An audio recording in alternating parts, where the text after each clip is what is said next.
I don't think so, because he actually came over to the house about maybe 3 weeks ago and came up to me and said, "Remember how much fun we used to have? Wouldn't you like to do it again?" Are you kidding me? And I was like, "No." I was like, "Get out of this house." You're listening to the Nacho Kids Podcast, where we discuss all things step-family related. Real stories, real people, real help. Your hosts are the creators of the Nacho Kids Method and the Nacho Kids Academy Step Family Coaching Team, Lori and David Sims. If you've joined us before, you know we like to have fun and cut up. But there are situations that we are going to have guests that it's kind of hard to be jovial because their situations are so sad, for lack of a better word. No, that's a pretty good word. Yeah. But we try our best to make things a little less heavy, I guess. Mm-hmm. So this next guest is someone that my heart really goes out to her, because I cannot imagine the struggles that she went through and that she continues to go through from what happened with her. Yeah. We will say that you may not want children to listen to this podcast episode because it addresses molestation. Yep. So you may not want your sweet little ears to hear this. Yeah. She had a really good attitude. And so we were able to cut up with her, and we went down some dark roads and then come back and cut up again and then back down some dark roads. And I mean, she's definitely got a lot of resiliency. Oh, definitely. It just breaks my heart. It breaks my heart that she was afraid to tell anybody, mm-hmm. which resulted in it lasting a long time. Yep. It breaks my heart that she just recently was able to start getting help. Yeah, and recently confronted with it again. Yeah, that's the other part. As we go through this, you may be thinking, well, that was a long time ago. Surely the person that molested her realizes it was something that they did that was wrong. And, because they were a kid at the time too, really. Mm-hmm. No. This person decided to bring it back up recently after several years of it have being ended, but he decided to bring it back up and, make it like, hey, you want to hook up again or something? That really made me mad. Mm-hmm. Like, I want to go find him and punch him in the face. So just to say, watch your kids, pay attention to them. If you notice something changes in their behavior, ask them about it. That's one thing that we asked her was, did her mom have kind of hindsight and be like, oh, I remember when you were so-and-so years old, you changed. And they do change. When someone has something traumatic happen to them, there are changes. You may not have a clue what the changes are, but talk to your kids and make sure that you explain to them at a young age. I don't care if they're 3 years old, 4 years old. Talk to them about what is proper touching and what is improper touching. Yep. And call the body parts their real names. That's very important in case something ever did happen and they had to go in front of a judge or a court and say, yes, this happened to me and little Johnny touched my stick or something. You don't want to call it a stick. I mean, you want them to be able to say it with the proper terminology to where there's no question of what they're talking about. Yeah. So that's a little short intro to this. It's kind of sad. I guess if you have been molested, it is a possible trigger warning also. Mm-hmm. And we have a hotline too. Well, let's go ahead and give everybody the hotline number just in case you don't make it through the podcast where we talk about it there as well. The National Sexual Assault Hotline is 1-800-656-4673. Again, that's 1-800-656-4673.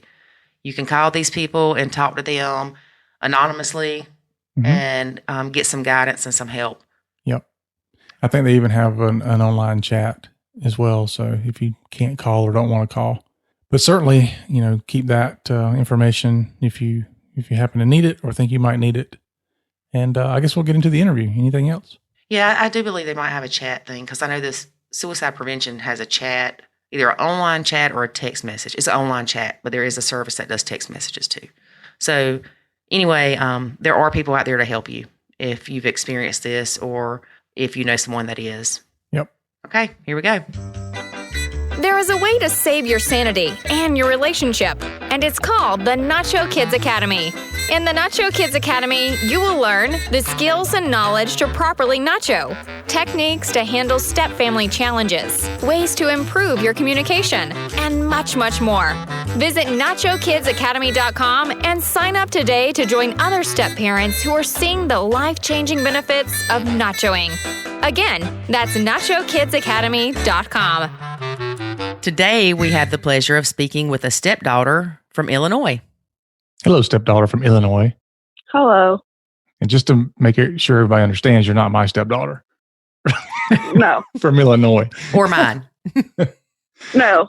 Yeah, I have been accused of having kids other places, but I don't claim that. Oh, my goodness. Well, I had to work really hard to say Illinois, not Illinois. Oh, Lord. It happens to everybody. It's Illinois, though, isn't it? Illinois. Yeah, the S is silent. Like the L in salmon. Oh, gosh. Don't go down that path. Yes. All right. Okay. Go ahead, David. I was just going to say, what brings you on the show today, stepdaughter? She can't quit laughing to answer your question, David. Who's your stepdaddy? I don't have a stepdaddy. I have a stepmama. You might have a stepdaddy by the time we get off this call. I'm your stepdaddy now, girl.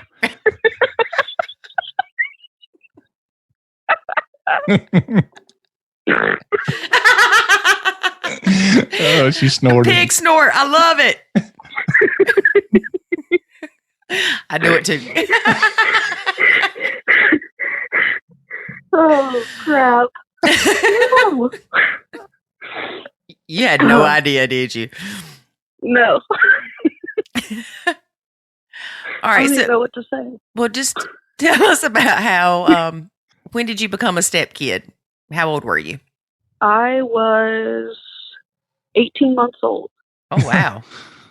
when I became a stepkid. So how did you feel when that happened? I'm kidding. She was very confused. Well, I never knew my parents together, so Did you have a relationship with both of your bio parents growing up? yes. I actually lived with my mom and visited my dad on the weekends. Okay. Kind of like my son. His dad and I weren't together from the time that he was born. I think it makes it easier that way. Yeah, that's what happened with my daughter, too. You were 18 months old Yes. and you acquired a stepmom or a stepdad or both. A stepmom. Was she evil? No. Not really. Man. Oh, well, no drama. Thanks for being on the show. I was I was a mean stepdaughter. You was sometimes. okay. Oh, now we get the truth. All right. So tell us about what you did to be the mean stepdaughter.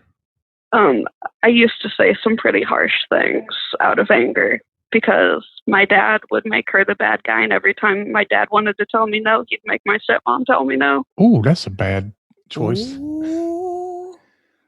But Yeah. now, wait a minute. Did you know this at the time or is this something No. Yeah. See, I got told after I had already had a kid of my own. Oh, gosh. you men make us Wait, whoa, women whoa, out whoa, to be whoa. bad. Well, what is this you men stuff? Well, you know, it's like even one of Jackson's little friends says, well, my mom won't let me. And that's not the case. He just don't want to. Just tell the truth. Well, that's your son, not me. You're raising your It's his son to be that. friend. It's Your his friend, not my son. your son. Your son told him he couldn't because his mama said, right? No. Oh, his friend told him that. Yeah. Oh, okay. Sorry for the confusion. That's okay. I live in that state. Okay. So at the time, you thought she was a mean stepmom, right? Yeah. Okay, there we go. The evil stepmom did exist. Yes. At one point. So once you found out that you've been lied to all these years, I mean, what did you do? Did you like get mad at your dad, or did you apologize to your stepmom, or Did you move far away and go into witness protection? I mean, I apologized to my stepmom, and now we just laugh about it. so you tortured her for how many years, and now you laugh about it? Yep. That's Wow. what happens. We have a though. weird relationship now. So did she tell you that your dad threw her under the bus, or he told you? So they both did. Oh, so she knew it. Oh, man. Goodness. See, I wouldn't take the heat for you. I don't know if she knew it. Did she know it during it, like while it was going on? I'm not too sure. Would she be a guest on the podcast? I know. We're going to have a dysfunctional show for her. No, I feel sorry for her. Well, if she knew it and she approved of it, then I don't feel sorry for her. We're going with she didn't know. Okay. We won't fill in the blank. Yeah, she got We'll go with suckered that. in. Yeah, she got suckered in like the rest of us. Now, Yeah, most women do. Yeah. Oh my gosh. Bonding moment. Y'all know what y'all getting into. Oh, Lord. Do we? Okay, he's going to make me pull out the Nerf gun within the first 10 minutes. So I heard you say you had a daughter. Is she also a stepdaughter as well? Her dad is remarried. So, yeah, she is a stepdaughter on her dad's side. Oh, okay. And how old is she? She will be 3 in February. Oh, So in about 20 years, she could be a guest. yeah. Yeah. So how does it feel being the bio mom? Are you the mean bio mom too? I'm the disciplinarian out of me and her dad, I guess you could say. Daddy, if she whines, Daddy gives in. I don't do the whining. Like, you got to use your words. And I know she can talk because she doesn't shut up. But it doesn't bother Dad that she whines, right? Oh, no, it Yeah. doesn't. See, He's man. like, oh, you're whining? You want a piece of chocolate? Okay, here's the whole bag. So with your daughter, your husband, are you remarried or married? No. Okay. So yeah, duh. You didn't say she had a stepdad.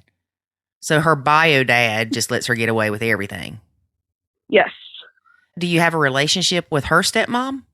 Yeah, we actually get along pretty well. We all 3 do. That's good. Mm-hmm. Sure, good. What's her involvement? Does she take on a parental role with her?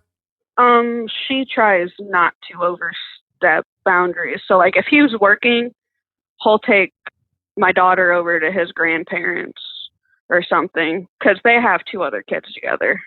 Oh, okay. So, And that's good. I think that's really good. Mm-hmm. She must be in the Nacho group.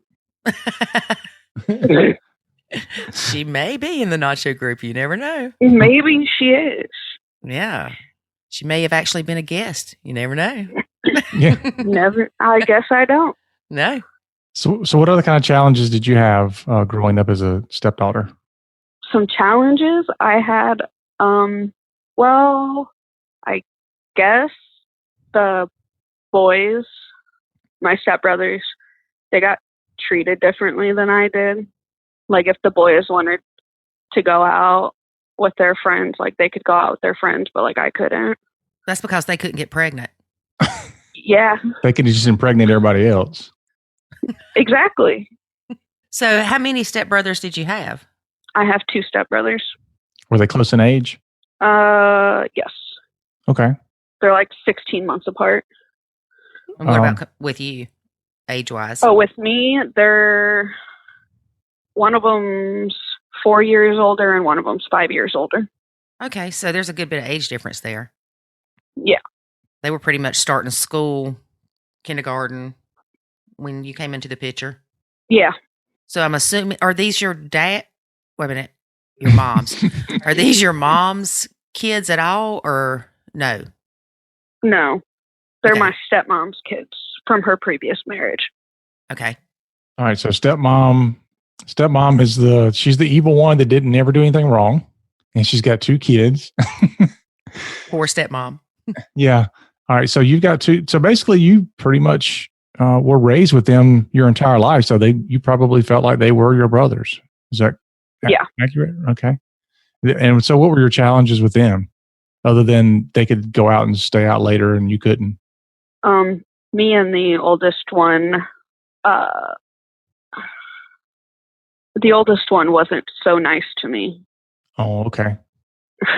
So did he pick on you or? He molested me. Okay, so that's a little inappropriate. Yeah.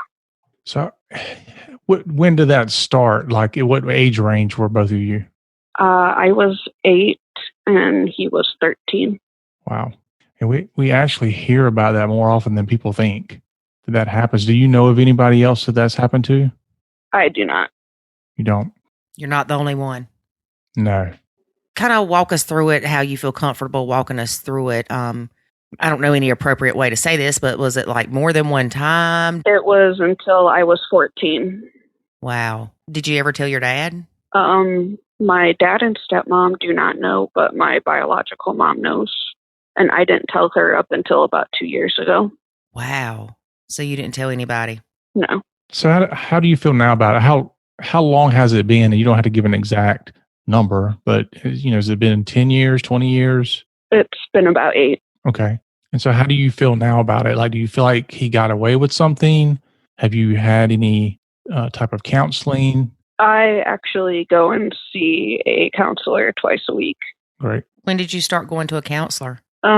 This month, actually, because I had a big mental breakdown in August and ended up hospitalized. So, may I ask did you try to hurt yourself? I did. Yes.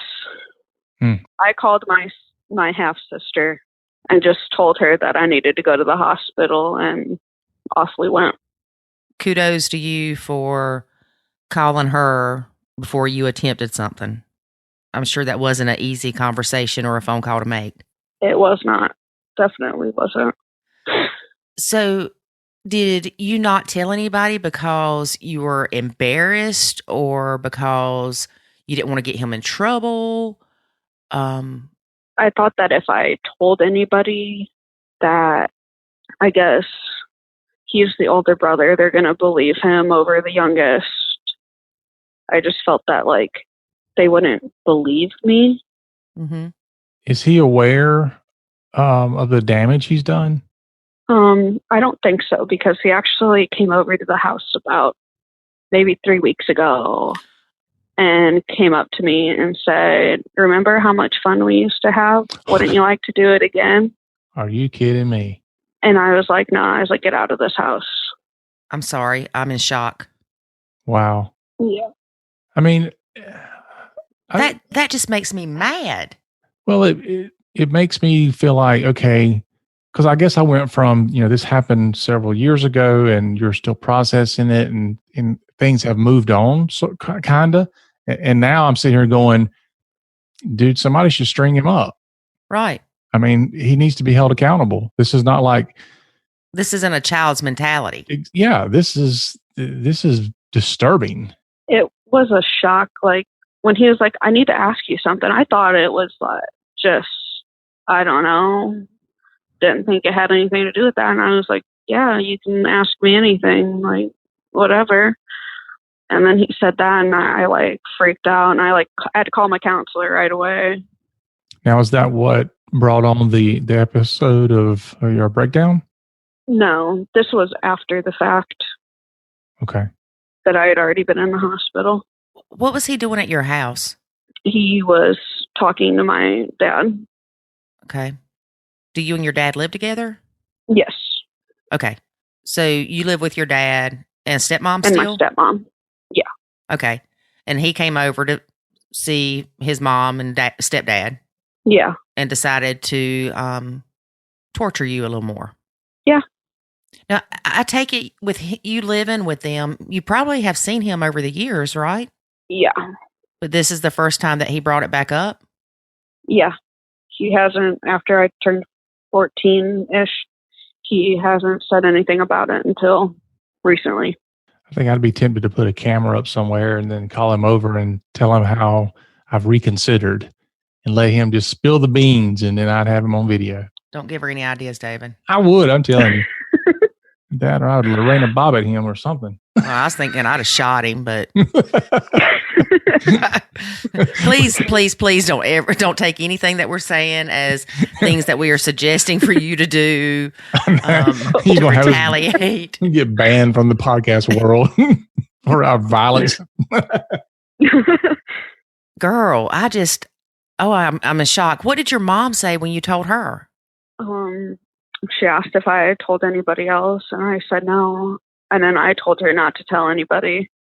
And then my psychiatrist knows and my counselor knows. But I'm sure that your mom wanted to go tell your dad. yeah, but I think she did it out of respect that I was like, no, don't do it. Yeah, I mean, I understand that, but being a mom, that would be hard. Being anybody, that would be hard. Because I don't think your dad would. Of course, I don't know your dad, but I would imagine he's not going to take it well. Even if he thinks you're not being honest, I don't see him taking it well. Yeah, I don't know. Maybe one day I'll tell them. So your visitation over there was every other weekend, you said? It was pretty much. My parents didn't go through the court, so it was pretty much I could call my dad and I'd come over. So pretty much whenever I wanted. So I'm sure your mom is probably thinking, why didn't I see this? Is she beating herself up at all, like missing the cues, or she feels guilty because you went over there and she didn't do something about it? Yeah, she's apologized, and I told her it wasn't her fault because it's not. It's his. Right. Yeah, I'm certainly agreeing that it's not her fault in any way, but I can imagine that she still has some guilt over it just because I'm just trying to put myself in her shoes, and I would think that I would be reflecting back, wondering, did I miss cues? Did I miss something you might have said that would have given me some information about you feeling uncomfortable or things going on over there? And I'd have a hard time dealing with it. Yeah, or noticing like, oh, well, now I remember when she was 8, all of a sudden she changed. She wasn't as talkative. She wasn't as interactive with others, or, something. That parental guilt that we throw on ourselves. After all of this started, actually, my grades dropped drastically. In 4th grade, I got the presidential award for having a high, GPA, one of the highest. And then after 4th grade, my grades just started going down, and my mom's like, I should have realized that your grades were going down for a reason. I was like, I felt worthless. I didn't care. Was it hard for you to want to go see your dad and go over there? Was the stepbrother always there, or did he go away sometimes too? Usually it depends. He would go see his dad's mom because their dad wasn't really in their life, but their grandma was. Mm-hmm. So they'd go see their grandma every once in a while, but most of the time they were here. Did they leave him, the older son, to babysit you at all, or was this something? No. Okay. So this mainly, I'm guessing, happened at night when they were asleep? When they were asleep, yes. That just upsets me so much. I can't imagine how you feel or how you felt. I mean, you were 8. 8. You probably didn't have a clue what was going on. No, at that time I was like, I didn't know what was going on. I was like, oh, maybe this is what brothers do, but it's not what brothers are supposed to do at all. I guess the younger brother never messed with you. No. Do you think he knew what was going on? No. So just you and the older stepbrother knew what was going on? Yes. What steps is your counselor? I think you said 2, you had a counselor and a psychiatrist? Yes. Yeah. So what steps are they having you go through? Right now I'm on quite a bit of medications I'm also bipolar 2.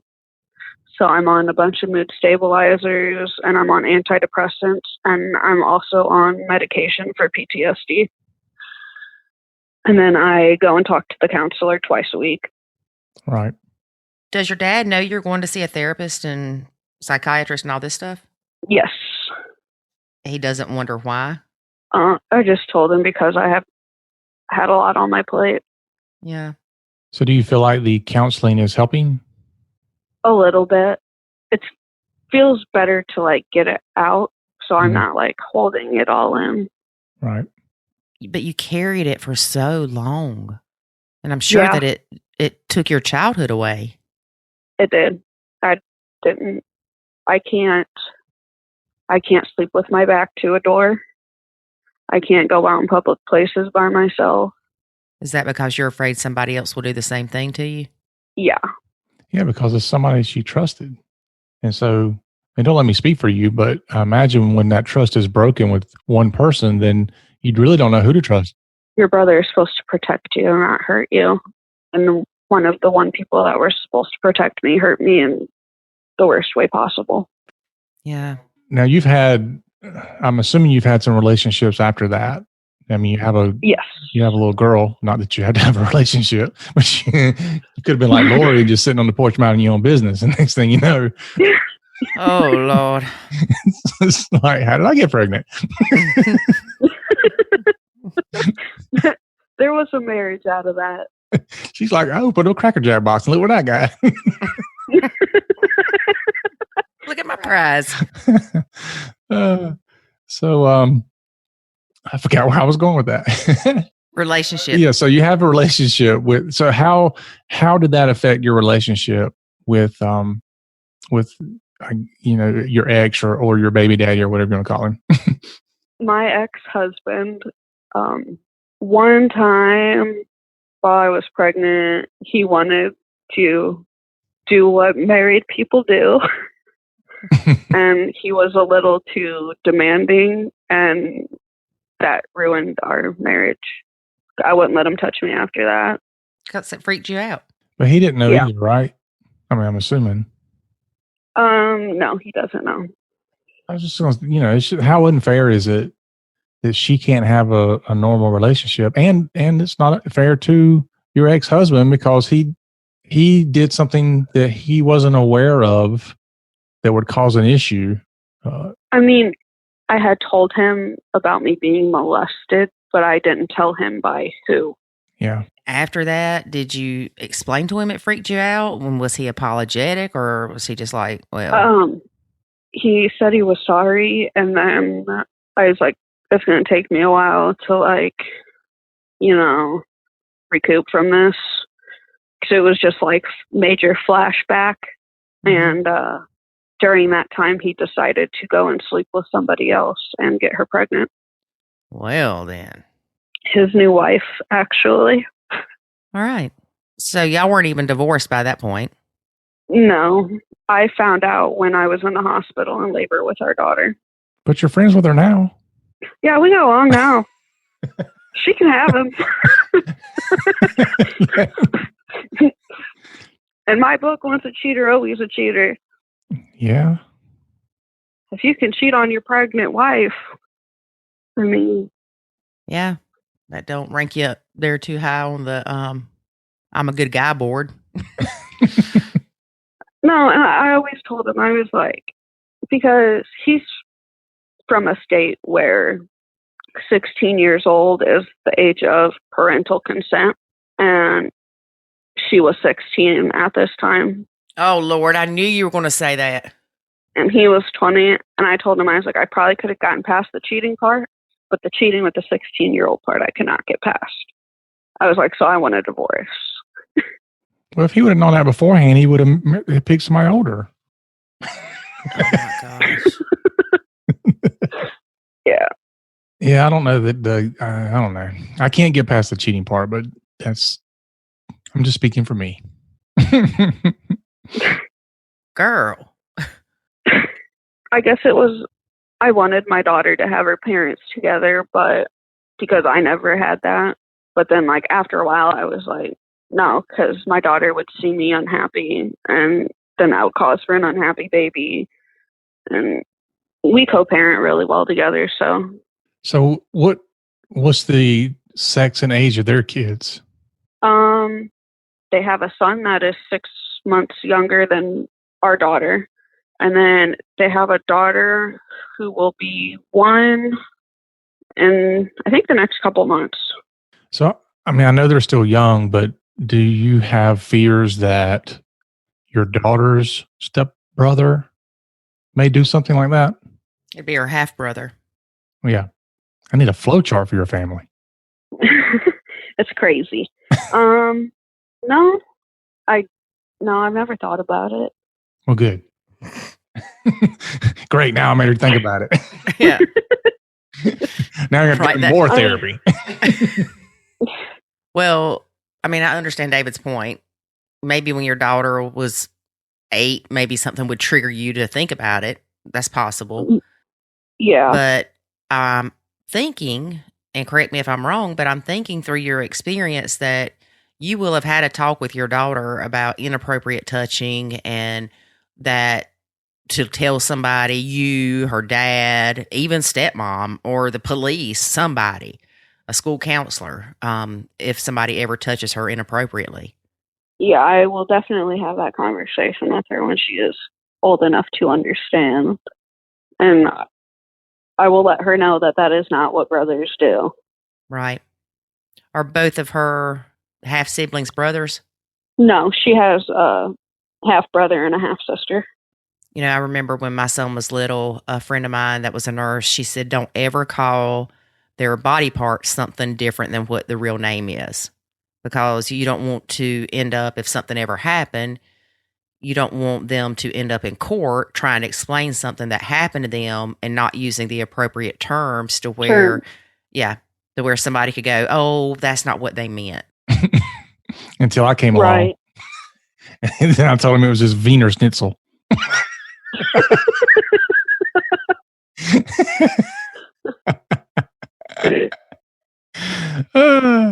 Anyway.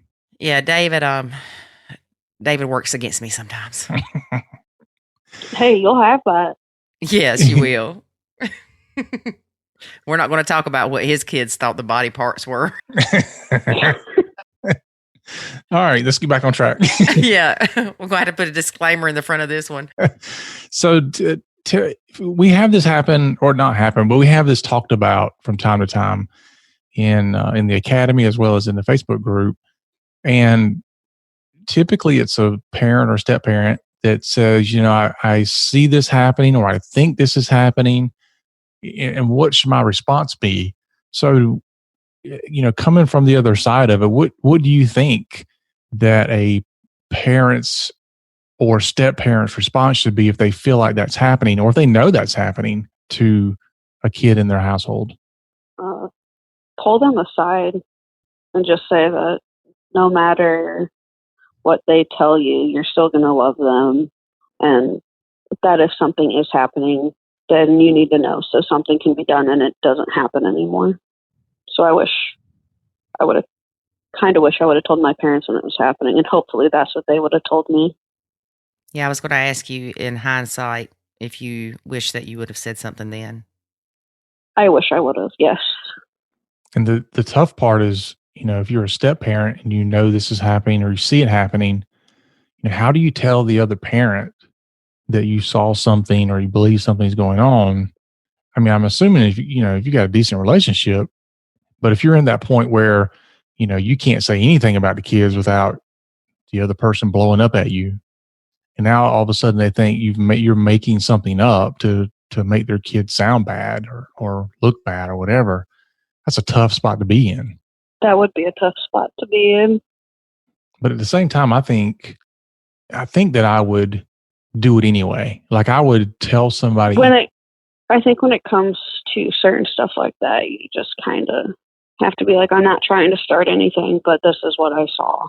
Yeah, I think I would. I mean, if they didn't believe me, if it turned into a big fight, I would just have to take that chance because I would have to protect the kid or kids involved and let the parent know. And if they choose not to do anything, then I may have to take other recourse.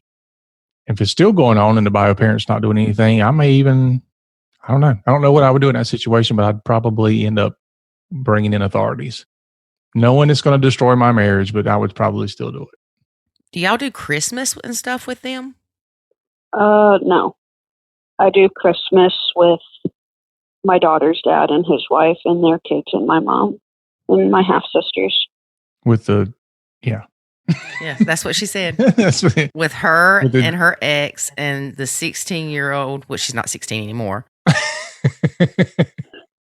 and her daughter. well, they were pregnant at the same time. How sweet.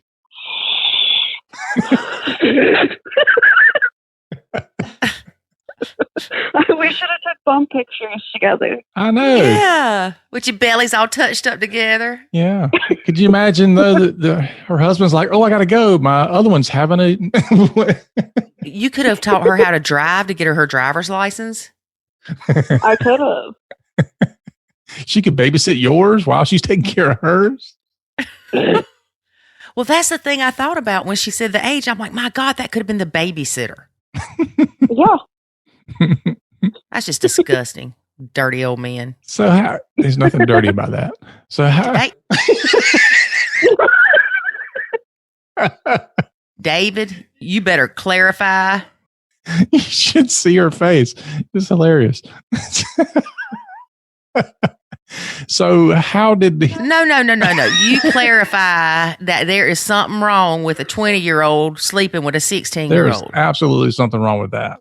And what would that be? Did a 20-year-old sleep with a 16-year-old? Okay, go ahead. So anyway, I'm glad.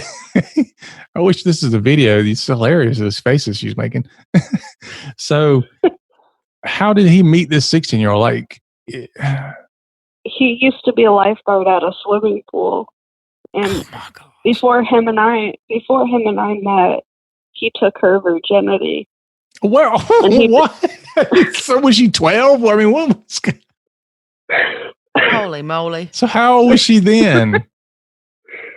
I have no idea. All right, so we can count backwards. How long were you with him? Him and I were married a year together, like a year and a half, Okay, so and you dated for how long? like 6 months. All right, so now we got 2 years. Now she's 14. And a half. She was probably like 13, and he was like 16 or 17, probably.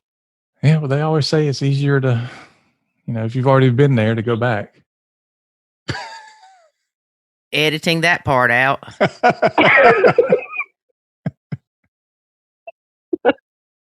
Wow. Okay, so let me get back on track. Kinda. Your ex-husband had a girlfriend that he met at his lifeguard job, Yes. and he had sexual relations with that girl. Yes. It's like even the Clintons or something. Well, that's not what I always think about with perverted stuff. And then I guess they quit seeing each other, and you and your ex started dating, Yes. then got married. Was you at the pool too? No. This was a pool in Ohio. Okay. Okay, so she lived in a different state. Yeah. He had an affair when we went back to see his family for Thanksgiving. Aren't you thankful? Yes. Was it at the pool? No. Actually, I don't know. He told me he was going to his friend's house. At the He pool? did. Yeah. His friend's house. She was a friend. His little toddler friend. A friend with benefits. Holy moly. Okay. Well, okay. How'd you find this out? I was in labor and his phone kept going off, and I just figured it was his parents or something asking for updates. And it was a text asking if he was going to be at the baby's appointment. And he was asleep on the hospital floor. So you checked his phone? So I checked his phone. I thought it was his mom trying to ask for updates. If he was smart, he would have turned off the pre-read things to where it would only say text message. Girl, he's sleeping with a 16-year-old. He ain't too bright. So you're going into labor at this point. Would you like pick up the phone and smash it over his head, or what did you do? No, my mom kicked him in the back. He told him to wake up. And so did he go, I don't know what you're talking about. I don't know what this is all about. Yeah, and then he said he was going to go home and shower. It was a wrong And then number. He went home and showered, came back to the hospital, started eating in front of me, and then went back to sleep on the floor until the doctor kicked him when our daughter was coming. He was tired. Well, yeah. I mean, you got 2 girls knocked up. That's a tiring job. That's a lot of work. I know. But still, I mean, she lived how many miles away? We were living in Kentucky at that point, so 500. yeah, she's about 5 hours away. Interesting. And so now she's in the same town as you. No, he still lives in Ohio. Okay. So how often does your daughter get to see him? We do every 2 weeks. So he gets her for 2 weeks and I get her for 2 weeks. Wow. That's a long stretch. Yeah, I don't like it. Well, I guess with her age, it's probably that's going to change when she starts going to school.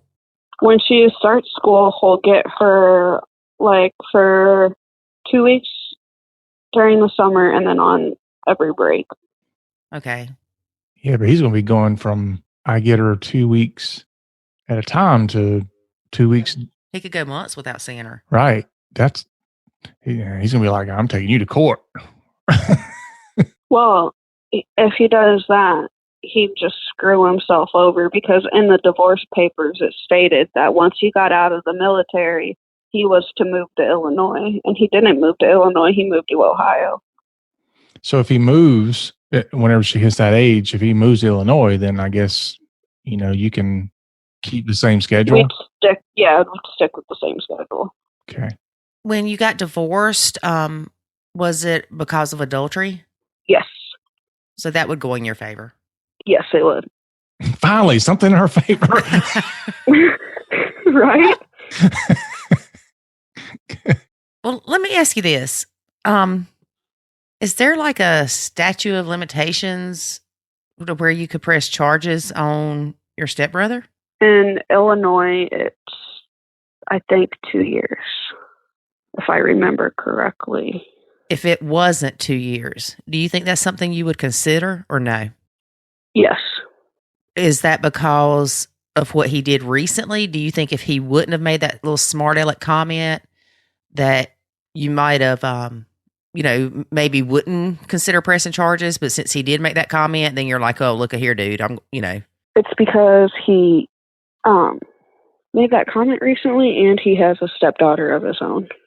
Oh. So you think he would do something like that to his own stepdaughter? I don't think he would do it to his stepdaughter, but I didn't think he'd do it to me either. Yeah. That kind of puts you in a bad situation. I would definitely never leave my daughter with him, ever. Oh, I don't. Ever. Wow. So I'm reading an article, Chicago Tribune, July 26th this year, and they say that come January 1st, I don't know if it's which takes effect January 1st. So this coming January 1st, they're removing the statute of limitations on criminal sexual assault, aggravated criminal sexual assault, and aggravated criminal sexual abuse. And it says previously prosecutors had 10 years to bring charges in an offense that was reported to law enforcement within 3 years after it occurred. So right now it sounds like they can press charges as long as they know within 3 years after it occurred, which is close to the time frame that you talk about. But that's changing in January. I might have to look into that. Talk to your therapist and stuff because, if you did decide to do this, there's a lot more to it. You'd have to relive it. Your dad would know. I'm not trying to deter you from ever telling your story and telling somebody what happened and him having repercussions for his actions. But I think before you decide to do something like that, you need to understand fully the involvement in it. Does that make sense? Yes. Because we talked to somebody recently, I think we did, maybe it was just me, and they decided to go through with something and press charges, and then at the last minute, the girl did not want to press charges because she didn't want to have to relive it on the stand. And so the guy got away with it. Yeah, Yeah. seem to remember something about that. But I don't know if it was a similar situation or not. But I mean, I would certainly look into it if you're thinking that way. And I agree with you. If it's something, number one, he has no remorse. He's not apologetic or anything, and he's trying to get you to do it again. And so you can't even move past that, because the next time you see him, you're going to think, is he going to ask me this again? How many more times is he going to throw this in my face? And then, God forbid, if something did happen with his stepdaughter, would you feel guilty because you didn't tell anybody? I would definitely feel guilty. See, David, I wonder if that means that the 3-year thing is still in effect, but they have longer to prosecute. Or, I mean, it's definitely something that you would have to look into. But girl, I'm telling you, I mean, granted, I'm not you, and I'm not in your situation, and I haven't been in your situation. But I would think that if somebody had the audacity to come up to me after something they did like that and make that comment, oh no. Mm-mm. Yeah, I mean, this comes on the heels of the whole Me Too movement and all that stuff that happened. And so what they're doing is they're removing the statute of limitations, because some people, especially like in your situation, you didn't even know that you were being sexually assaulted at the time. Like you said, you thought that's what brothers do. You didn't understand. Yeah, she was a baby. Right. And so you can't have, well, not you can't have, they're removing the statute of limitations because of that reason, because it could be years before you really recognize what happened to you. And then takes time for you to decide to come forward and talk about your experience. So it sounds to me, as I read this article, that they're removing the statute of limitations. There's not going to be the whole, you got to let us know within 3 years, and then we have 10 years to prosecute. It sounds like what they're doing is they're saying, you will have your day in court, whatever that day comes. It doesn't matter if it's 10 years or 20 years or whatever. So. But doesn't she have to have like proof? Well, I mean, that's any kind of court case. You know, whether you have to have proof or not, or such, that's for a jury. Sufficient. Yeah. That's for a jury to decide. And when you get into cases like this, a lot of it's going to be just based on testimony. There's not going to be evidence to gather, physical evidence and all that. It's just going to be testimony. Unless you did the video thing like David said. I mean, I'm just saying, if it was me, that's what I would do. But yeah, I mean, look into that. If you want me to send you the article I'm reading, it's just from the Chicago Tribune. I just Googled it, and that's what came up. So it sounds like that they're removing that. So it sounds to me like you have an option coming up to where you could take this further if you wanted to. And that would help you to heal. That's what I was hoping. I mean, it won't take it away. You're always going to have that scar. Help. Yeah, I would think so. But then again, would rehashing it, what if you rehashed it and they ended up not doing anything to him? Said, okay, he's on probation for 6 months, or, something that's not what you really think should happen as far as punishment. Would you still be okay with that? At least I got it out and people know. Okay, good. Yeah. I mean, as long that's what I wanted to know. Yeah. Because you want to look at what's the worst thing that can happen, and are you okay with that? Mm-hmm. Yeah. The worst thing that could happen is you tell your story and nothing happens to him. But like you said, you got it out. Mm-hmm. Yeah. And I'm sure it's going to affect the relationship you have with your stepmom, maybe your dad. Does that bother you that either of those things may happen? A little bit, but I still have my mom, so. Okay, great. Would you be able to go live with your mom? Yeah. Well, definitely discuss it with, look into it and discuss it with your therapist or psychologist or psychiatrist and get their input. Well, if nothing else, I mean, get the incident recorded. In other words, wherever it happened at, you'll have to file a police report where it happened, the county that it happened in or the city that it happened in. But if you at least get that documented that it happened. Okay, well, you used to be a cop, David. Mm-hmm. And if you got a phone call, Mm-hmm. you know, somebody called the non-emergency number and said, I need to make a police report. Mm-hmm. Now, granted, it's been a year since you've been out of it, so things may have changed. But would they say, go take this person's report, and then you say, okay, 6 years ago, 10 years ago, whatever it is, this happened to me. Mm-hmm. And they would just take the report with the information, and then what would they do with it? Well, yeah, first of all, yes, I've been out a long time, and these things can be very different from state to state, jurisdiction to jurisdiction, and all that good stuff. But we would take the report, and then we would turn that report over to the detective division, and they would follow up and handle it from there. But they would then interview you and determine whether or not charges should be pressed. And a lot of that just comes down to whether or not you want to do it, because they can't press charges unless they have some type of evidence that it happened, or they saw it happen or something like that. I mean, it's your word against his word. So the police report just establishes a document and a timeline and all that. Then it'll be up to you whether you want to actually pursue criminal charges. So typically law enforcement is not going to be able to do that for you in your type of cases. At least that's the way it used to be. I don't know if it's still that way or not. So you would have to pursue the charges instead of the law enforcement doing it on your behalf.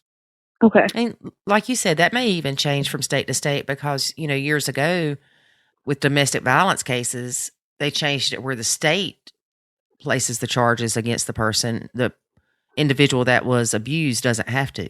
Yeah, well, that all changed with the O.J. Simpson and what was her name? Nicole Simpson. Yeah, I guess.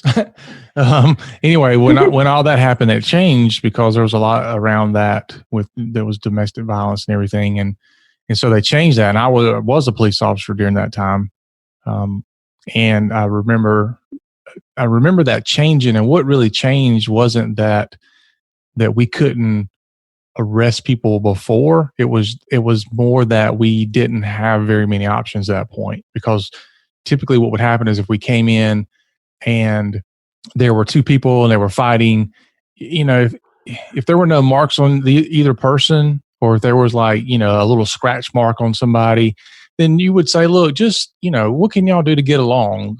We don't want to take somebody to jail and blah, blah, blah. And so sometimes people would calm down and you wouldn't hear from them again. And other times, you know, you'd have to come right back out there and 30 minutes later and lock somebody up.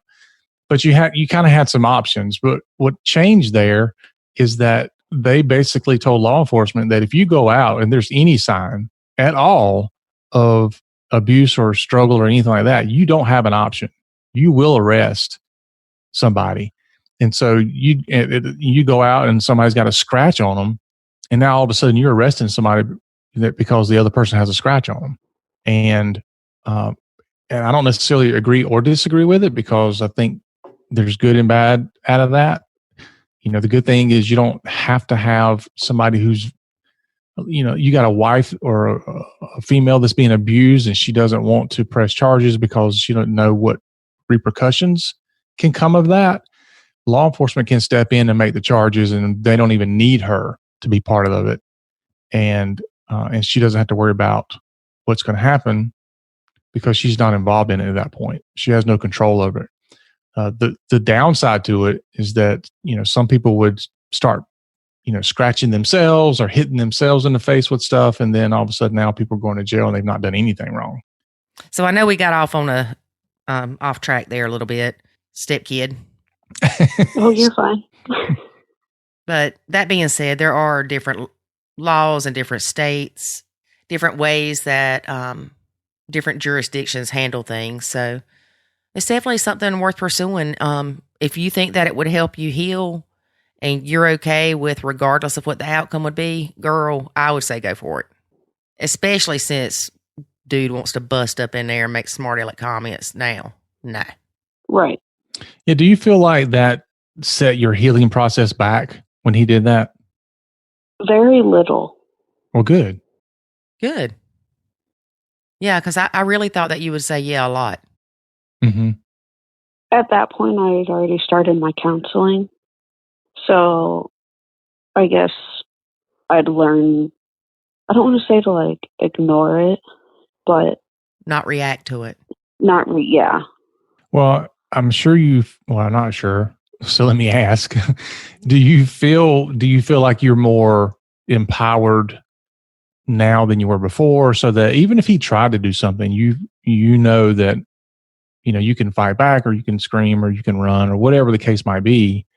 Because I'm just assuming when this was happening when you were younger, since you didn't know that this wasn't how it was supposed to go, you probably just didn't know how to react. It's not like you tried to run or fight or anything. You just didn't know.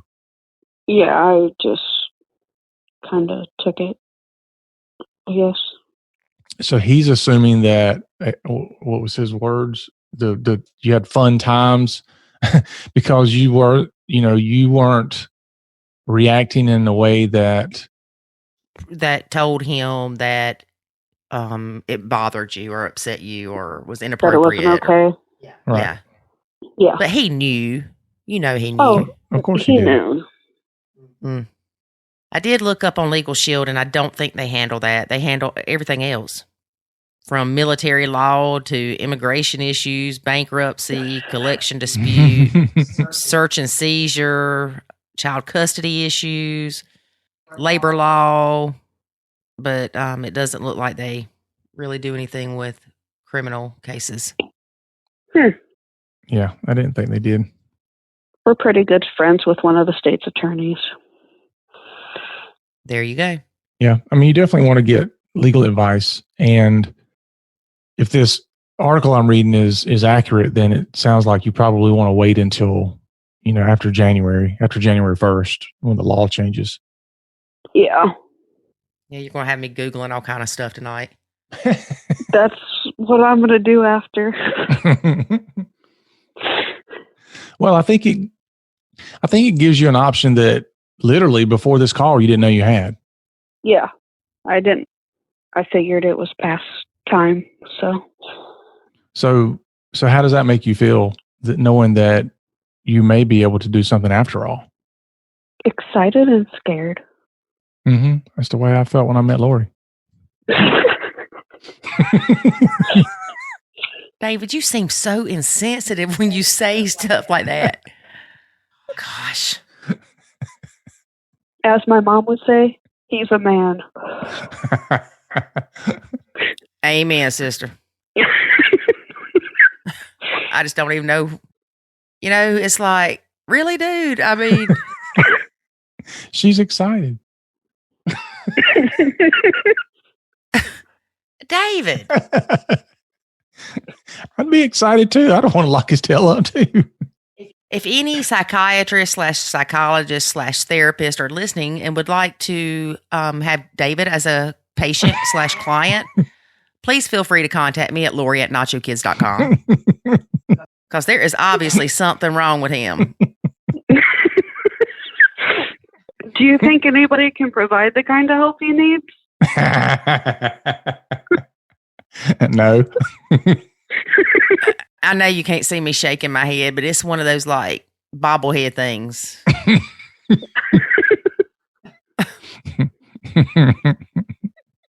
Okay. Yeah, but she obviously has a great sense of humor.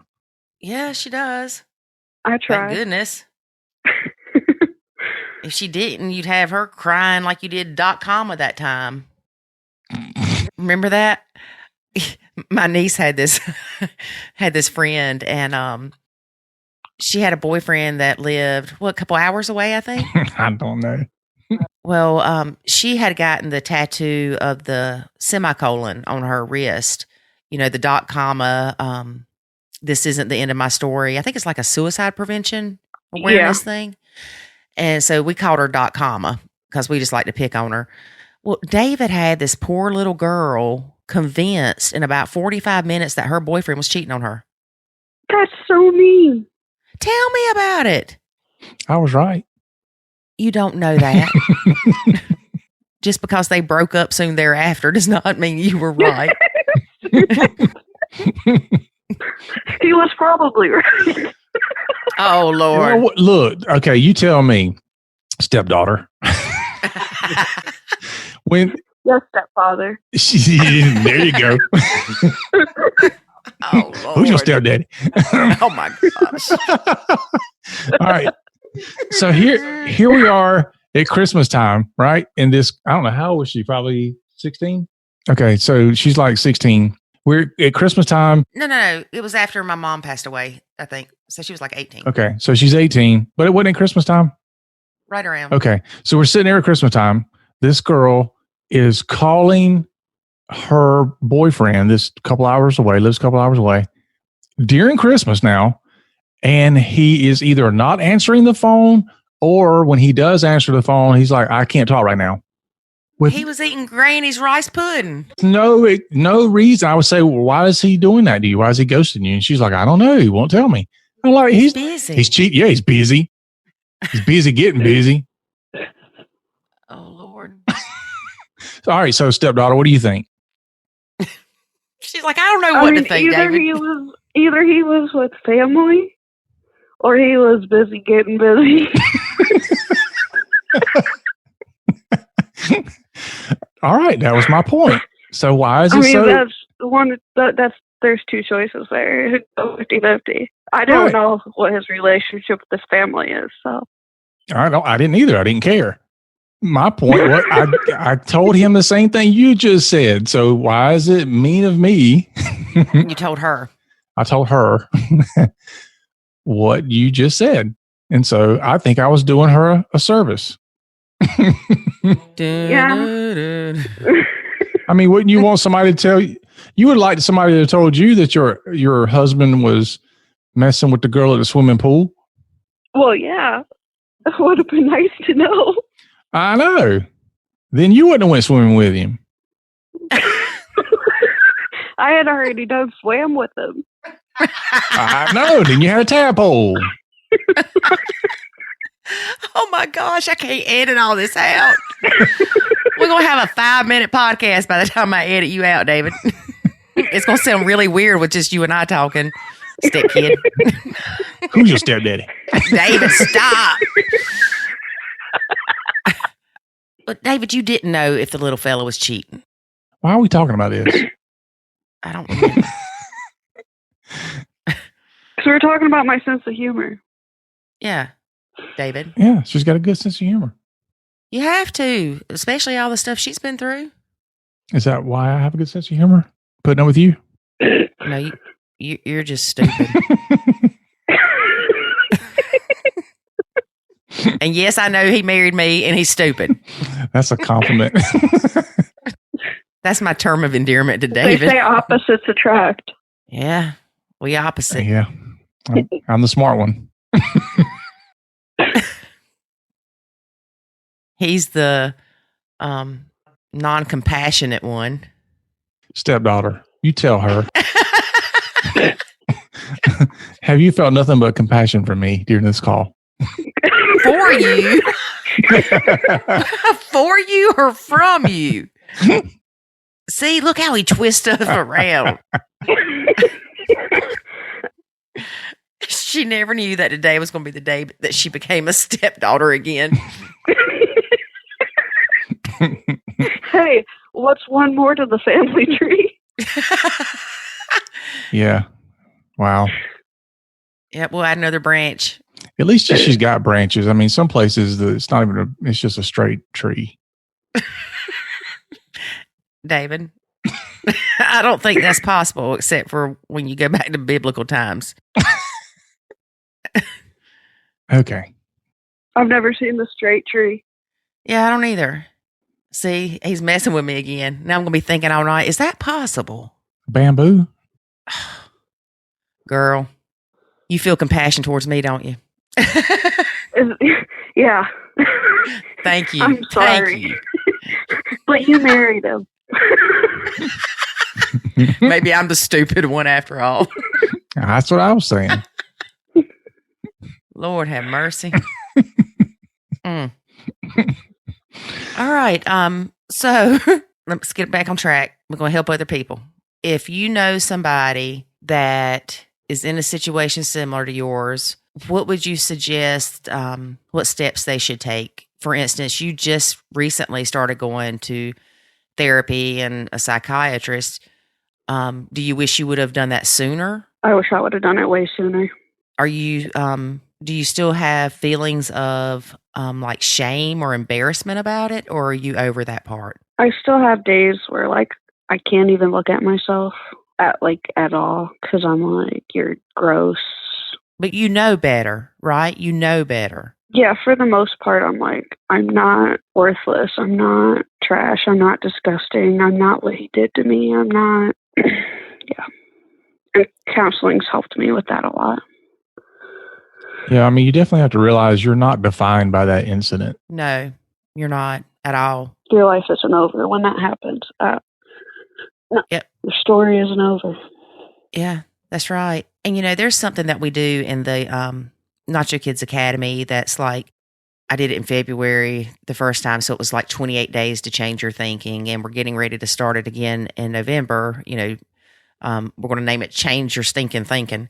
And when those thoughts pop in your head, you need to make sure that you recognize them as not being true and not being real. And it's just your mind is almost like a negative playground sometimes, because what it does is it reminds you of these things, thinking it's protecting you from future events, when what it's doing is tearing you down, making you feel like you're at fault. Exactly. And we've seen, your therapist may have even mentioned this to you. We've seen a lot of good results with people doing positive affirmations every day, on the way in the car or brushing your teeth. They tell probably not brushing your teeth, but it's kind of hard to talk with a toothbrush in your mouth. But, looking in the mirror in the morning and be like, I am strong. I am loved. I am beautiful. I am, not what my past was, or something to remind yourself that you're not this shadow that he decided to put on you. Exactly. And journaling. Yeah, journaling helps a lot. Mm-hmm. And meds, they're not the cure for everything, but they help on the really bad days. Well, yeah, because they help you quit being so critical of yourself, or to be able to look at the things with less emotion, maybe. Is that a good way to put it? Yeah, but then there comes to a point where you have to say enough is enough when you become completely emotionless from these meds. Right. Well, I've got one more question for you. How did you not punch him in the face when he said that to you? All I can think of is, I don't want to go to jail. I don't want to go to jail. See, I'm not the only one that goes through their mind. Be like, stepdaughter ain't going to jail. No, I'm not. No, you got that little girl to take care of. Yeah, and I'm pretty sure my boyfriend wouldn't want to see me and have me as an inmate, so. Yeah, I don't think that's, he probably doesn't want to see you dressed up in an orange costume or stripes, either one. Yeah, probably not. I was going to ask you something, and then I got sidetracked with that. Let me ask you this. Your daughter goes every 2 weeks, for 2 weeks, right? Yes. What would you suggest for not step parents, for bio parents that have trouble when their child is with the other parent? Now, granted, you've got a good relationship with your ex and his little play toy, so I'm sure that they let you talk to her and check up on her and stuff, but it's still hard. I know it is for you to not have her. So what do you do to keep yourself busy, or what are some tips you would tell other bio parents when they're feeling down because their kid's not there, they miss their kid, they can't even go in their room because it makes them sad? I'm still pretty young, so when my daughter's at her dad's, that's kind of my time to be a young 20-year-old. So, I mean, I keep busy. It's fall now, so all my friends, have bonfires on the weekends, and I have one friend from high school that I see almost every day, and that's kind of my vent time, if I'm having a rough day. And what about during the week? During the week, the first week that she's gone, I'm usually pretty good during the week. But like the second week she's gone, I just get really down. Mm-hmm. Well, she's 3, right? Yeah, she'll be 3 in February. Oh, so would she start 4-year-old kindergarten or wait till she's 5? I'm not too sure. She'll be in preschool next year. So I think she'll have 2 years of preschool. So does that mean starting next year that he'll go to the 2 weekends in summer? 2 weeks in summer. Oh, okay. Well, good. Do you find yourself thinking about what happened to you in the past more when she's not there? Yes, because I have more time to think. Yeah. Do you like to paint? I am not artistic at all. I can't even draw a stick figure. Girl, I can't either, but I can paint the crap out of some granny ceramics. Why are you calling granny ceramics? Because usually old people paint that stuff. Well, you go up there in Miss Jean's on Saturdays. Who you see in there? A bunch of old people. They're the same age as you, thank you. No, they are not. He's rotten. He is, girl. He is. Look at him, stepdaughter. But seriously, painting, cross stitch, whatever, just something that you can kind of get lost in, might be helpful. Not meth and not drugs and alcohol. But yeah, there's, all kind of things you could find as hobbies. They've got those little shops you can go to now and paint like you and your friend could, just to kind of give you something to do to get your mind off things. You can go to the pool. Oh my gosh. When you go to the pool? Yeah. Maybe I could find me a 16-year-old. No, I'm just kidding. I promise you my boyfriend is not a minor. He just turned 18 last week, didn't he? He's actually older than me. So he's 20 and a half? No, maybe he's 42. Who knows? Okay, let's see here. My ex is 57 years old. What? I'm serious. You are lying. No, I'm serious. How in the world you wait? Whoa. Serious, I have a heart attack. The 57-year-old, which was probably like... He's 35 years older than me. And that's the one that slept with the 16-year-old? Oh, no. Oh. No. I was fixing to say, I was like, I thought he was 20. How did he become 57? No, my ex-husband is 20. Well, he's 23 now. Okay, so who's the 50-something-year-old? Yeah. The guy I was with after my ex-husband. Was he also your husband? No. I've only been married once. Okay. I thought you said ex-husband. That's why I said that. Okay, so your ex-boyfriend's 57. Mm-hmm. Okay. Yeah. His kids didn't approve. I guess not. Kids are older than you are. His grandkids are older than you are. No, actually, he was having his first grandkid next month. Did you go to school with his grandkids? No. His kids aren't that much. His kids aren't that much older than me. Okay. 29 and 26. And so things didn't work out with him because his kids didn't approve of the age difference? Well, one of his kids they live in the same subdivision up in like Chicago area. And his son told him that if him and I got more serious and we moved in together, that he'd have to sell his house, buy a house outside the subdivision.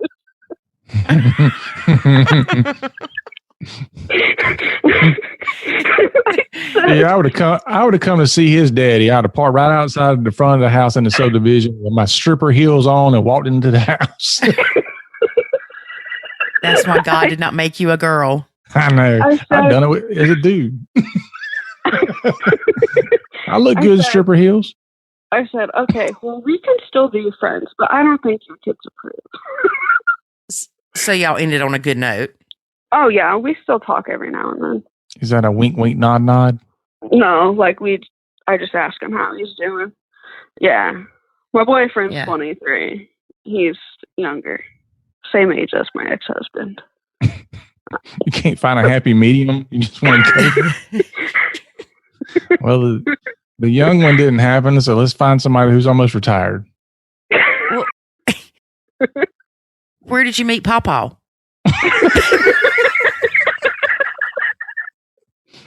He was probably out by the pool too. It's in the subdivision. Apparently, there's a pool in the subdivision.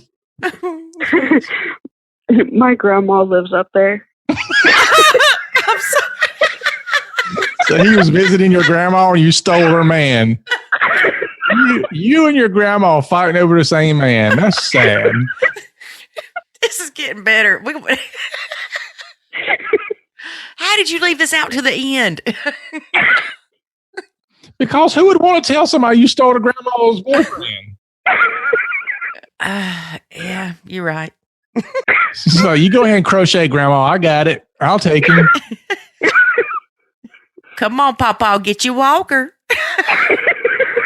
But you're gonna have every 50-something-year-old person going, look at here, that is not that old. My dad was like, I was a nurse's assistant when him and I were together, so I was wiping old people, but at the time that's what I did for work. That's where you met him. My dad's like, well, good thing you know how to wipe old people, but because here in a couple years you'll be wiping his. Oh my Lord. I was like, Dad, he's a year younger than you. And my dad's like, I know. Wow. What did your dad think about you dating somebody that was a year younger than him? He said, as long as you're happy. Well, good. What else he gonna say? Yeah, bring him over here. We can be best friends. Talk about all kinds of stuff. The weirdest part. So my ex owns a pest control company, and my dad owns a pest. Yeah, the 57 owns a pest control company, and so does my dad. Oh, you trying to be somebody who gets somebody like their daddy? That sounds really creepy. I know. I was thinking, that she's got a relationship with a competitor, and you're over here thinking that she got daddy issues. Oh, Lord, have mercy. So where did you meet the guy? At the hospital, wiping his butt. In my grandma's subdivision.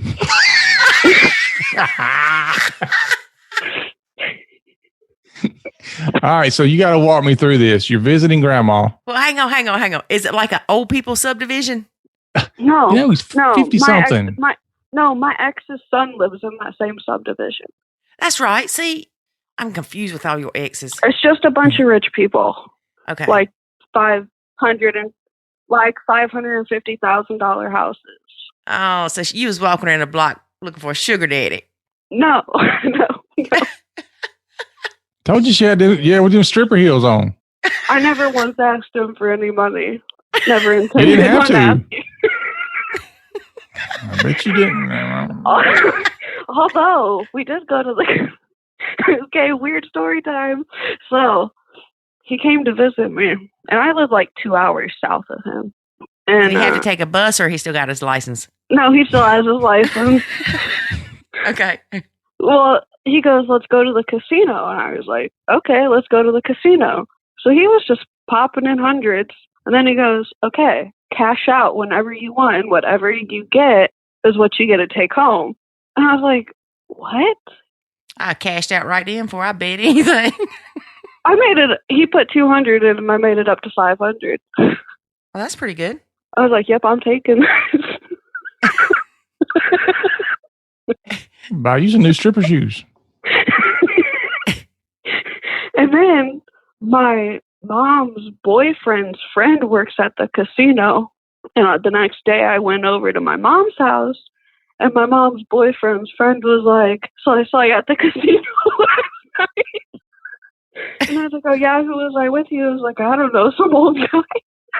And I was like, you guys stole him? And they were like, no, he really works at the casino. I was like, okay, this is weird. So when you went places, did you feel like people looked at you like you were with your daddy? I didn't care. Oh. That's sweet. I'm sorry it didn't work out. So that's the casino incident is not the first time you met him, though, right? Mm-mm. Okay, so How long did y'all date? quit derailing the question, Lori. I want to know how she's in there rocking in the rocket chair with her grandma, and all of a sudden she's got this other guy in the neighborhood. They had bridge night at grandma's. I went and checked her mail. And what was he spraying the bugs outside? No, he was getting With his. no shirt on? I mean, what? No, he was getting his. Oh, so you met at the mailbox. Yep. Okay. And then he said, what's your name? No, he like waved, and I waved too. And I was like, Grandma, who's that over there?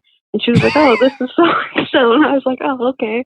Well, then when I was getting ready to leave, he was pulling out too. And he was like, hi, I'm so-and-so. And I was like, hi, I'm my grandma's granddaughter.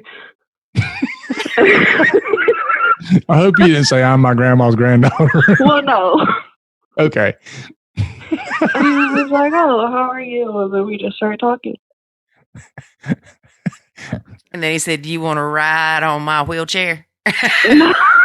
He said my electric scooter, actually. Yeah. Yeah. He said, how often do you come visit your grandma, little girl? You guys are making my stomach hurt. And now all of a sudden you're like, hey, Dad, I'm going to see grandma again this weekend. No, he came here. And hung out at your dad's? No. We always got a hotel.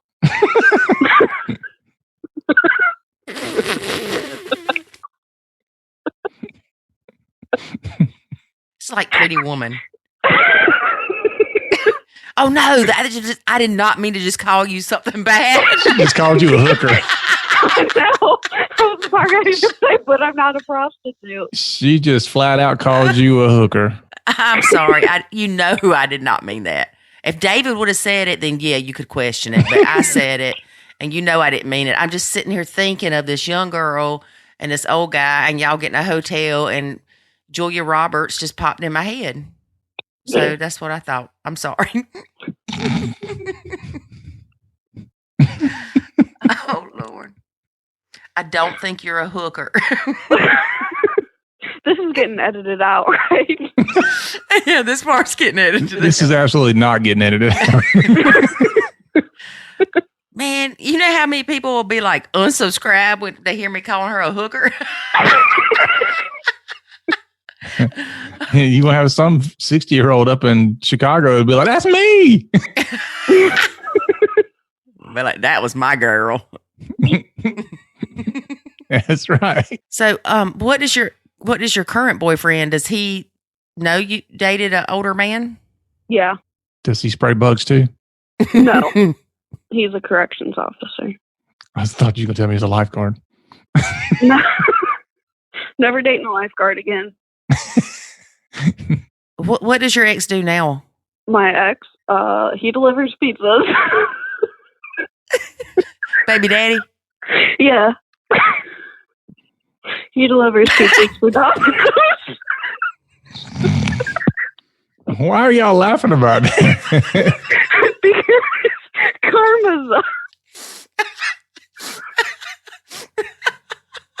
Karma's a witch. Apparently he was delivering stuff earlier too. David. He was putting something in the ovens. You said it, I didn't. Oh my gosh. Okay, we're going to have a Nacho Kids podcast after dark or something. If I were an Oscar Mayer wiener. David.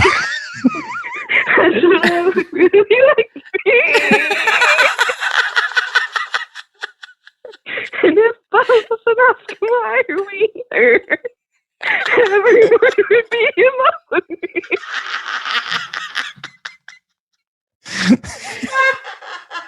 Oh, it hurts my stomach now.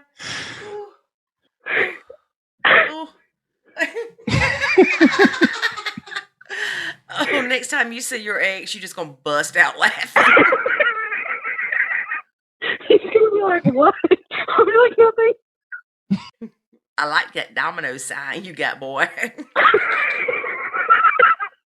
Tell him to bring you a pizza next time. Oh, crap. Oh. You know, though, when her daughter comes home, she's like, you want some pizza? And she's like, no, I have that every night. Yeah. Probably. Man, I wish I'd have had a boyfriend that was a pizza deliverer back in the day. Well, it's okay. I don't need him because my mom's a general manager of a pizza place and I get free pizza. So And it's probably better than Domino's, ain't it? it is way better. Everything's homemade there. There you go. Like their dough, their sauce. Pretty good. Now, is your mom remarried? No. She never remarried? She did, but she's divorced. She's probably scared you're going to take him. You saw what you did to your grandma. My grandma's married. She was waiting. She's like, if I could have made it that mailbox first, you wouldn't have got him. Oh my gosh.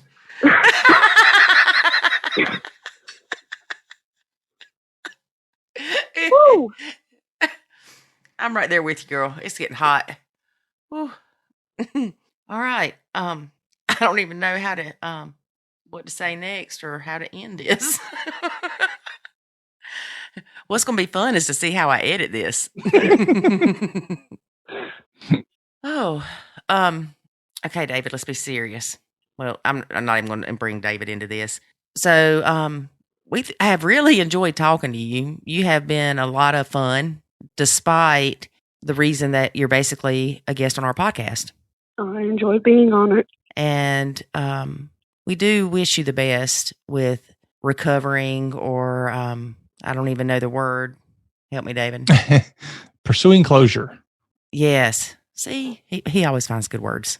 With pursuing closure with, what's his name? I do want to say, though, for those who are listening, there is a national sexual assault hotline that, you can call. They also have an online chat. Then the number for that is 1-800-656-4673. So if you have anybody that needs that, or if you need that, then certainly, reach out. They're 24 hours a day and get help, because that's something you shouldn't have to try to deal with and handle on your own. What's the name of it again? The National Sexual Assault Hotline is put together by RAIN, which is Rape, Abuse, Incest National Network. And the number is 1-800-656-4673. That is correct. So, Stepdaughter, do you have any closing words of encouragement for anybody who might have found themselves in the same situation as you? I guess just don't be afraid to let people know, because it does happen and you're definitely not alone. And don't be afraid to ask for help either, because it does. Talking to somebody definitely helps. Well, and one thing that I want to remind you and anybody else that has been in this situation is it is not you. You did not do anything wrong. It's not because you did or did not do something. It's the other person. They did wrong. Now, I also do want to say that I hope at some point you do get that closure and you are able to forgive him, because we know that forgiveness is for ourselves, not for the other person. Mm-hmm. Exactly. Yeah. Well, you're going to have to keep us posted and let us know how you're doing and how things are going. And in 20 years, tell your daughter to call and be a guest on our podcast. Will do. Yeah, we do say that we would like to follow up with people that are guests. And so don't be surprised if in a couple months, tomorrow, 6 months, whatever, if you don't get a message from me and it says, hey, how are you doing? Because you will cross my mind, I'm sure. And we do care and want to know how you're doing. And if there's anything that we can do to help you, we will. And your being a guest on our podcast is definitely going to help a lot of people. And it's more people than you or I or David could ever realize. There's no doubt. Mm-hmm. Absolutely. And the fact that you still can laugh, you are an inspiration. Well, thank you. Isn't there a song about that? You're the inspiration. Don't make me sing. I can't sing. I sound Yes, like a there dying is. walrus. Yeah. You sound like a what? A dying walrus. Sing for us, girl. Come on, belt it out. Yeah, it's an old Chicago song. Come on, you can do it. Oh, what do you want me to sing? She's so young. She don't even know probably who that is. She's from Come and do the Illinois. two-step and cowboy boots, grab your sweetheart and spin.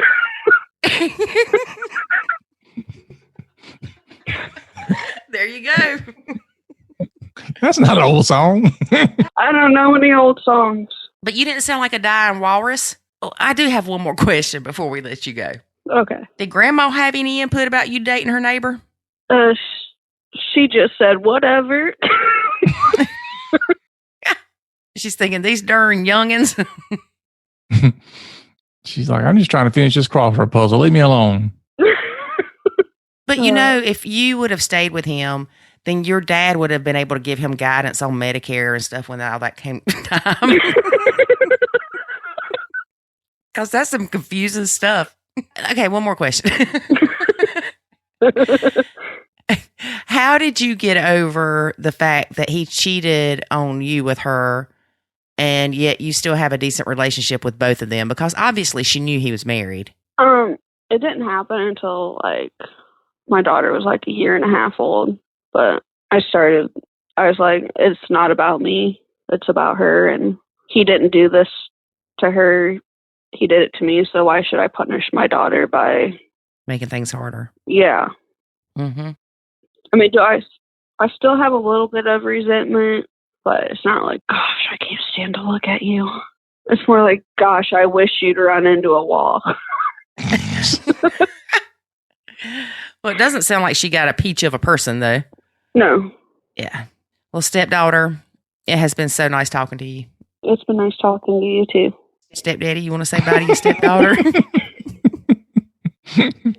Bye, stepdaughter. Bye, stepdad. Thank you again. Say bye, David. Bye. Bye. Well, that was heavy. Yeah, to say the least. I am glad that you happened to look up to see that there may be something that she can do to hold him accountable after all these years. Yeah, well, when she started talking about statute of limitations, I know things like that can change, and we've had a lot of news coverage about similar things. And so I thought I had heard something about that just in passing. And so, I wanted to look it up while we had her on the interview. And sure enough, it looks like, coming up that there'll be some other options that she's going to have to her at her disposal.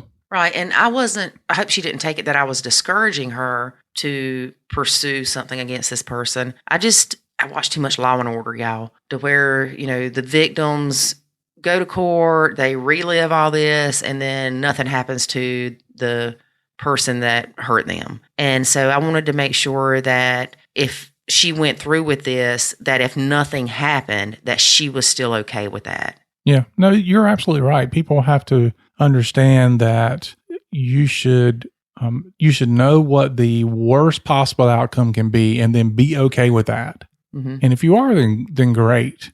Then absolutely move ahead. And either way, at least you moved ahead knowing that you thought through all the implications of it, and you're okay with that. Right. And I know I don't want her to not pursue it in fear of the relationship that she has with her father is going to be damaged because, he's married to the woman whose kid did this to her. Mm-hmm. There's just a lot to it.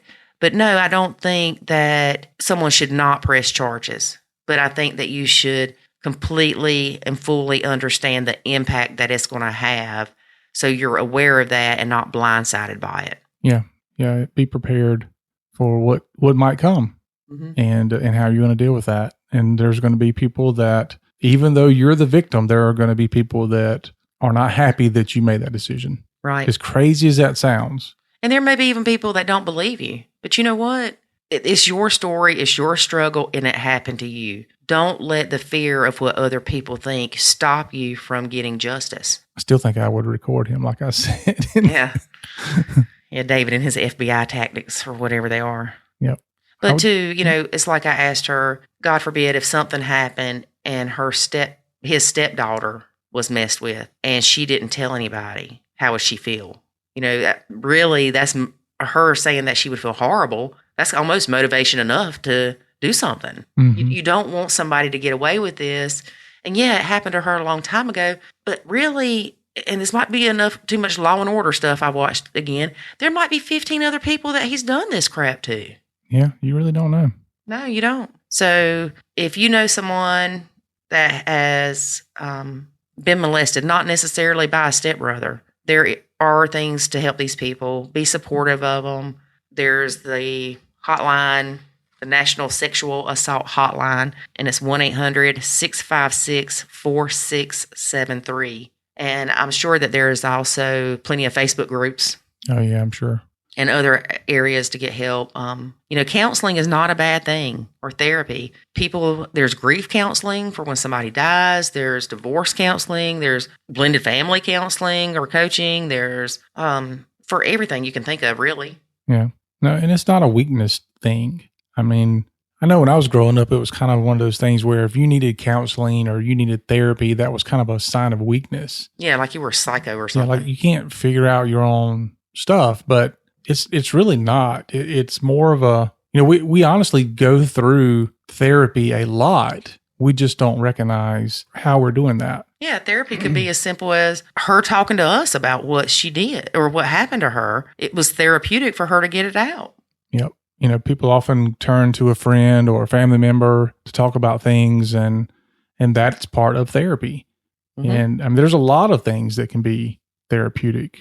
So, therapy and counseling does not mean you can't figure out your own life and you have to have somebody tell you what to do. That's not what it means. Most of the time, a good therapist is typically going to listen to you and then help you just kind of slow down and put the pieces together. Most of the time you have the answers inside of you. You just kind of need somebody to listen and let you pull everything out, put it in order, and then you know what to do. Or to help lift the weight of the problem off of you so you can see what you need to do.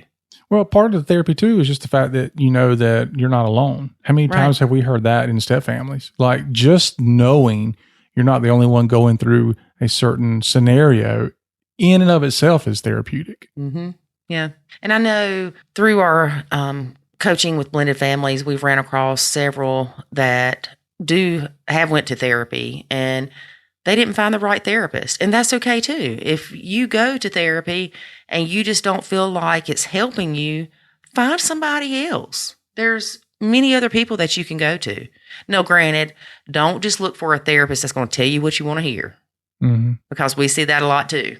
People jump therapists because they aren't getting the answers they want regarding the struggles of their blend. But look for somebody and meet with them one time. And if you don't feel that connection with them, go meet with another one until you can find somebody that you feel comfortable with sharing your struggles. Yep. And also we've noticed that it's almost like the younger generation, maybe the people that are early 30s, I guess, they don't have the negative stigma about therapy that we did. No, they don't. No, they are more open to it. They are free to share that they have seen therapists or counselors or even life coaches, whatever it may be.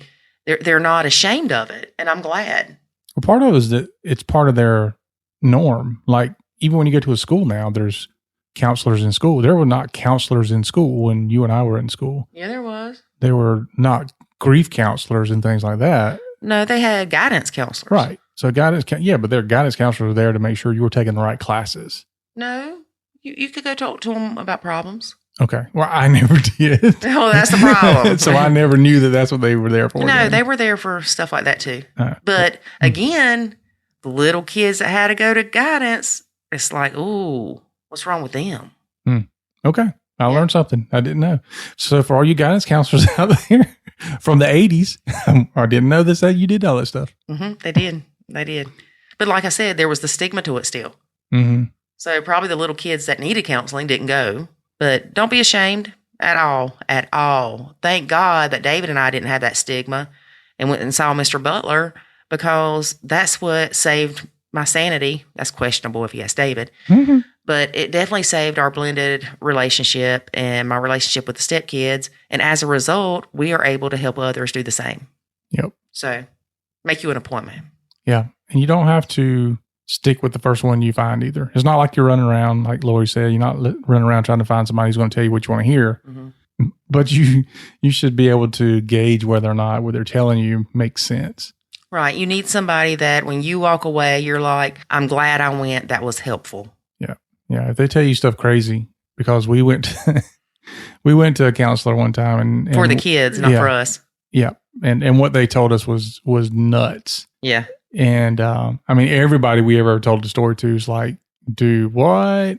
Well, that's like Claudette Chenevert that we interviewed. That's also a blended family coach. She said that one of the counselors they went to early in their marriage because of the blended struggles said, well, it's best just to walk away. Yeah, just get divorced. Just get divorced. I'm like, what? Yeah. That means you need a different counselor. Yep. Yeah. And we've also heard people where... No, granted, let me back up. There was not abuse in that situation. So it's not like the counselor was trying to get her to a safe environment. Yeah, that's true. So just be careful. Mm-hmm. Yeah. And also check with your employer.